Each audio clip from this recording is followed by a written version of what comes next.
बहुत बहुत धन्यवाद। अ, आज का ये सत्र जो संपन्न हो रहा है, जिसमें हमारे सानिध्य में 3 विशिष्ट कवि हैं, डॉक्टर सच्चिदानंद जोशी जी, तजेंद्र लूथरा जी और लीलाधर मंडलोई जी, और तीनों अपने अपने क्षेत्र में बहुत ही प्रतिष्ठित हस्ताक्षर हैं और जो कि कविता भी करते हैं और कविता के साथ चिंतन भी करते हैं।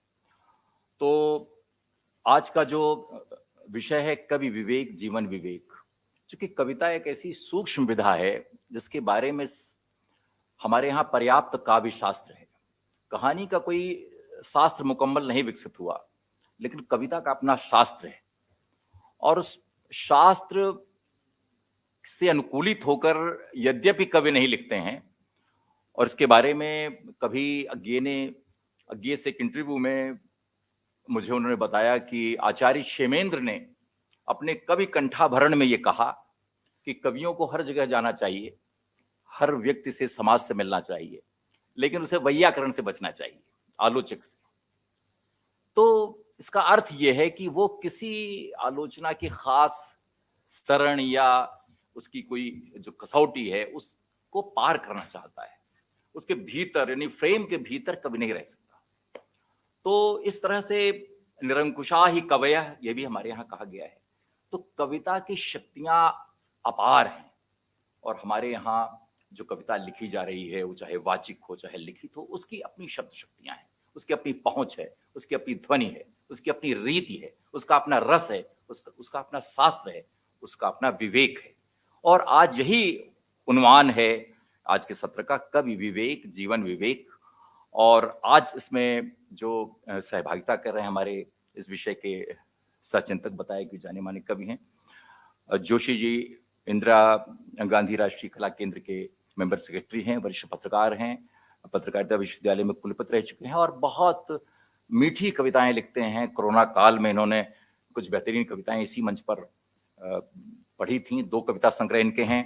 लूथरा साहब जैसा कि बताया कि सीनियर आईपीएस हैं, लेकिन इसके अलावा वे जो हैं वो मुझे लगता है कि उनकी जिंदगी का एक बड़ा हिस्सा है, अहम हिस्सा है उनकी रुचियों का, उनकी दिलचस्पियों का, कि वे कवि हैं और कवि के साथ साथ वे एक मनोविज्ञानी भी हैं और उनका विषय भी मनोविज्ञान है, जिसको कि उन्होंने पेंसिल्वेनिया यूनिवर्सिटी से पोस्ट ग्रेजुएट किया है और उस पर रिसर्च कर रहे हैं, उसके एक खास पहलू पर। तो जाहिर है कि उनकी भी कविता का जो क्षेत्र है वो बिल्कुल अलग है, मनुष्य के मनोविज्ञान को छूता छेड़ता हुआ बहुत गहराई में उतरता है।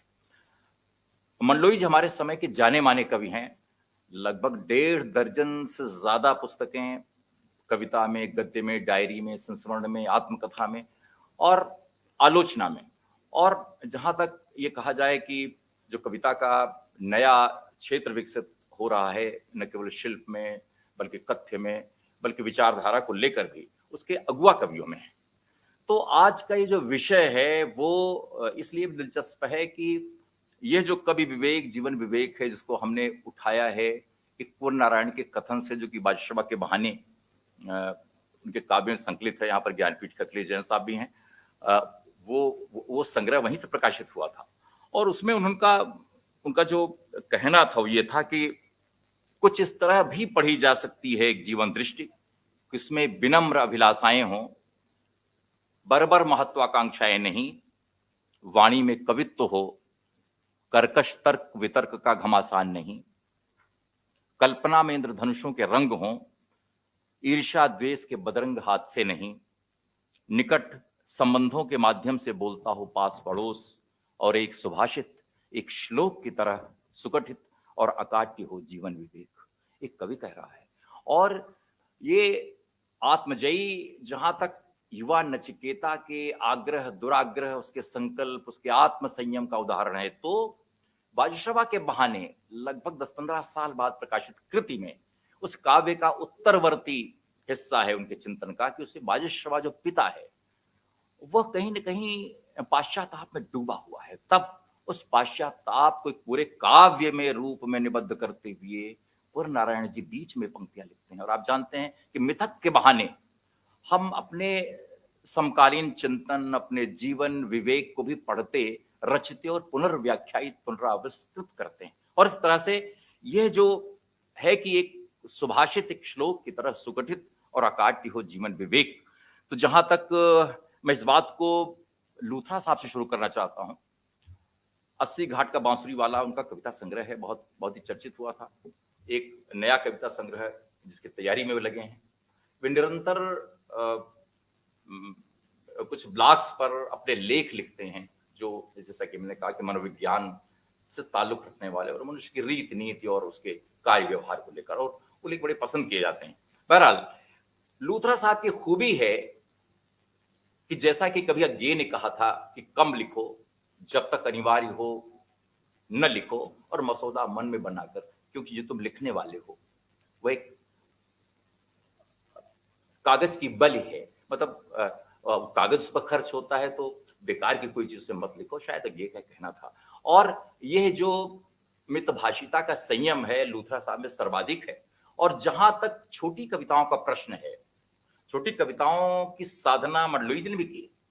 दोनों एक प्लेटफॉर्म पर, मैं जब ये सवाल लूथरा साहब से पूछ रहा हूं कि जिस कवि विवेक से वे कविताएं लिखते हैं, जबकि कविताओं की बहुत सारी शैलियां हमारे बीच हैं, बड़े से बड़ा नैरेटिव हमारे यहाँ मुक्तिबोध से लेकर अब तक फैला हुआ है।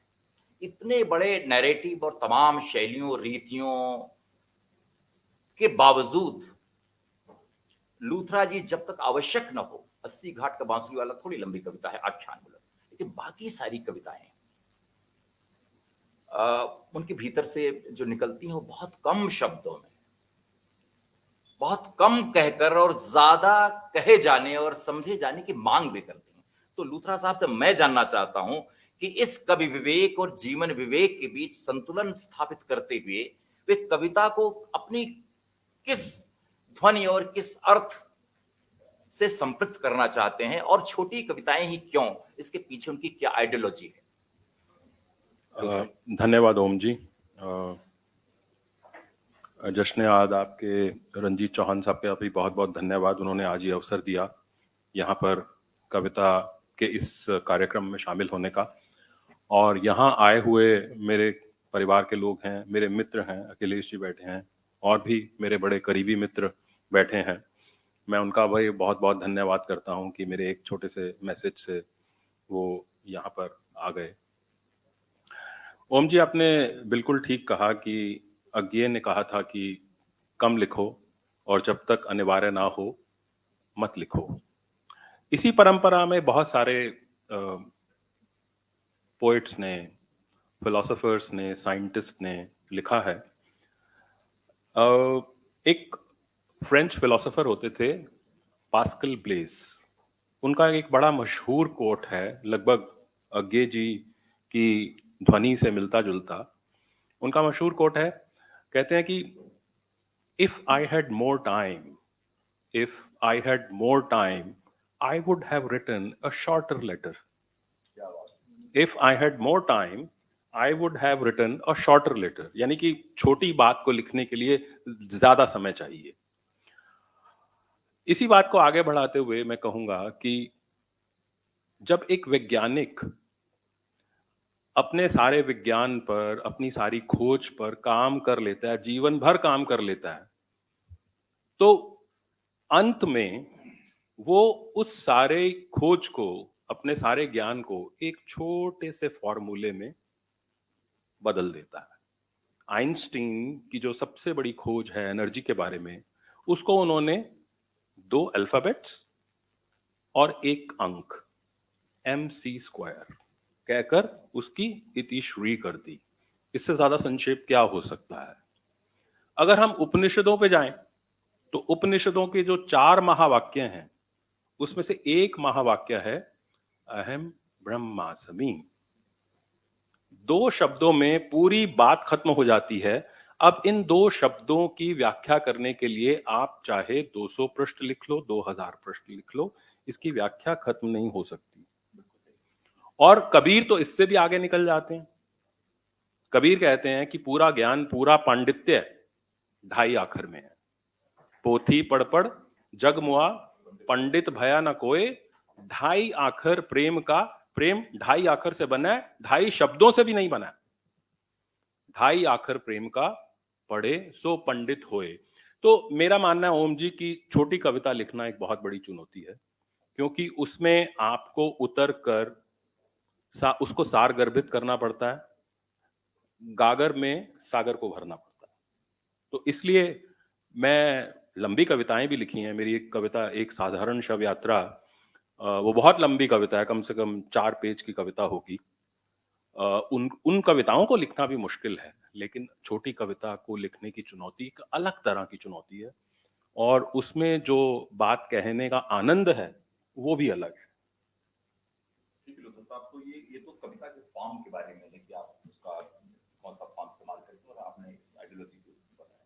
ये बताया कि आपके कवि के सम्मुख कैसा जीवनादर्श होता है कि किस जीवन के सच्चे और अच्छे प्रतिरूप को अपनी कविता में नुमाया करें। एक पुलिस ऑफिसर के रूप में तो आपका वो जीविका से जुड़ा है, लेकिन जो जीवन से जुड़ा प्रश्न है जो कि कविता है, उसको किस जीवनादर्श के सम्मुख रखते हैं?